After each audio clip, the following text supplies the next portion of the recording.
Ayan yun. Oh, puro barya. Oh, nakakaipon na ako ng barya. Madami na yung barya ko dyan eh. Pero siyempre okay lang yan. Pero din yan eh.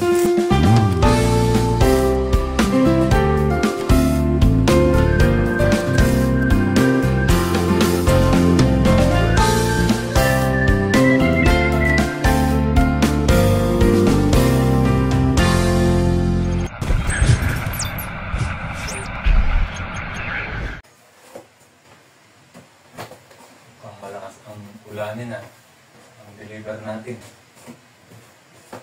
Ang kulimlim. At dahil nga mayroon kaming mga ginawang Cinerox, kaya ngayong araw ay di-deliver na namin ito. Ito kasi yung linggo-linggo nagpapagawa sila at nalagdagan pa ng bago nating client. Kaya naman ngayong araw kahit umuulan, magdi-deliver tayo ngayon. Kasi kailangan na ito bukas. Ito nga pala yung di-deliver namin. Ayun o.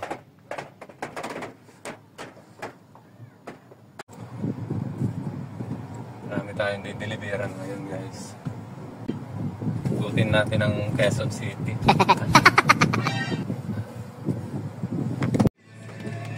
Alam yung deliver namin. Ito yung mga bata nagpa-practice, nagpaulan na.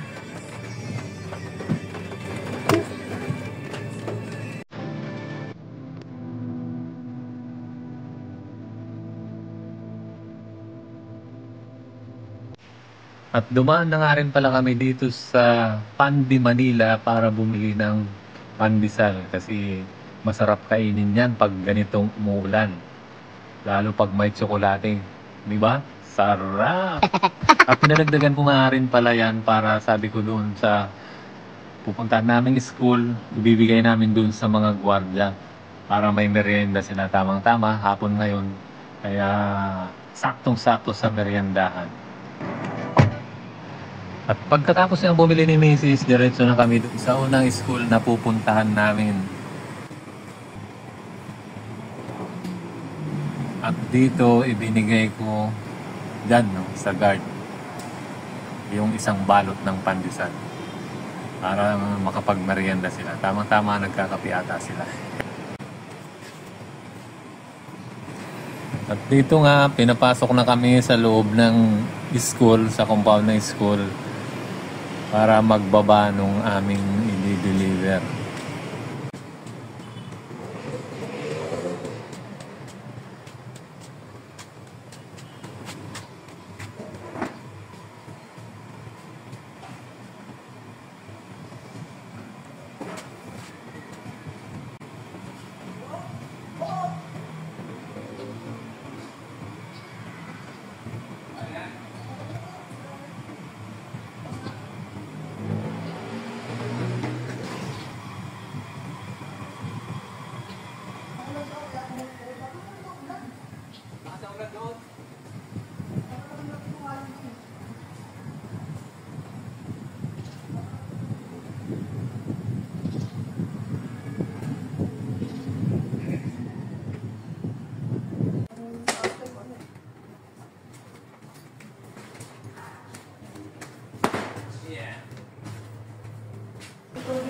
Pagkatapos nga pala naming maibaba, napansin ko yung unahang gulong ng sasakyan ko, medyo malambot.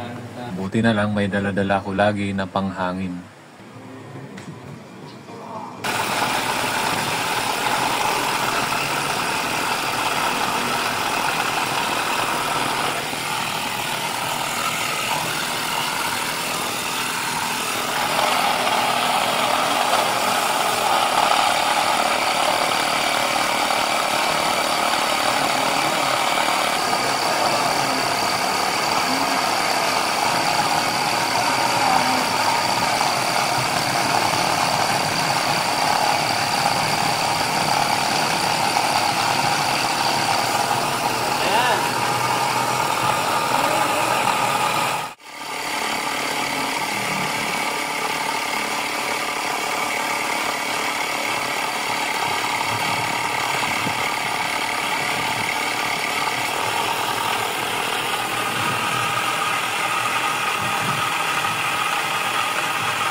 Tumubo naman, no?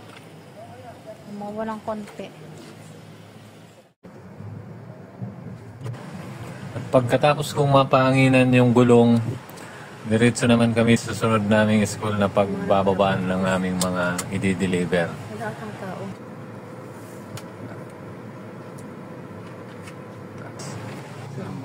Doon na lang. Doon na lang. Ay, O sige, dyan na. Dito na, tingin na. Ito na. oo nga na. Ayan, nandito na tayo sa school. Ay, cellphone ko pala. Kasi pipicture ako yung Deliver kami ng ano. Pinagawa ng teacher.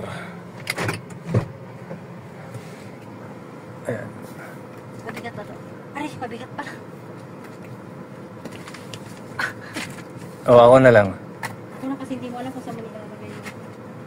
At dito, si Mrs. nga ang nagbuhat kasi siya ang nakakaalam nung paglalapagan nung mga isinerox. Ha?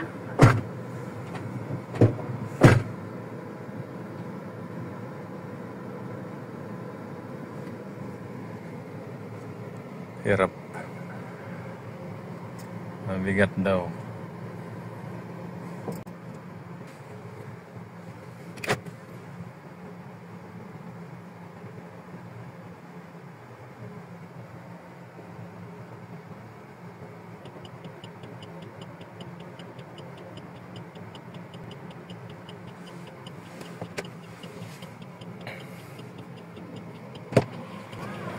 Ano?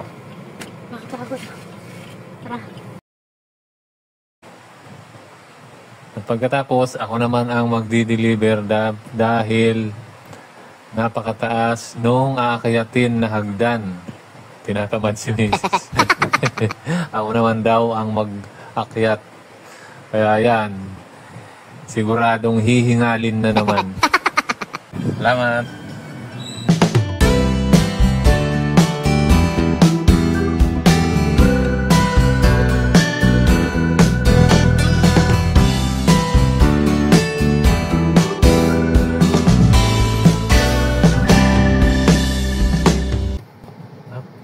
Last na deliver na natin to.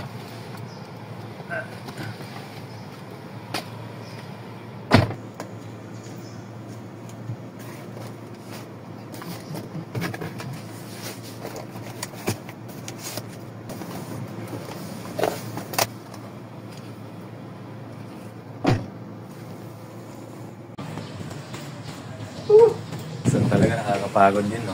So hindi tayo pwedeng umuko. Sabi nga ng iba, bawal ang tatawid. Kaya nga tayo binigyan ng Diyos ng lakas at talento para gamitin sa tao. Kaya laban lang. Bawal sumuko. Kaya kayo, lalo ng mga bata, magtapos kayo, magpayaman kayo. Kung mapera kasi kayo, kung pagtandaan nyo, ay pakuyagoy na lang kayo. Diba? Kaya magsumikap tayo, mangarap tayo. Hindi masamang mangarap, ha. Kaya ako kahit ganito, tuloy ang laban. So ito, pagod na ako, kaya uwi na kami. Kapagod umakyat sa hagdan. Salamat.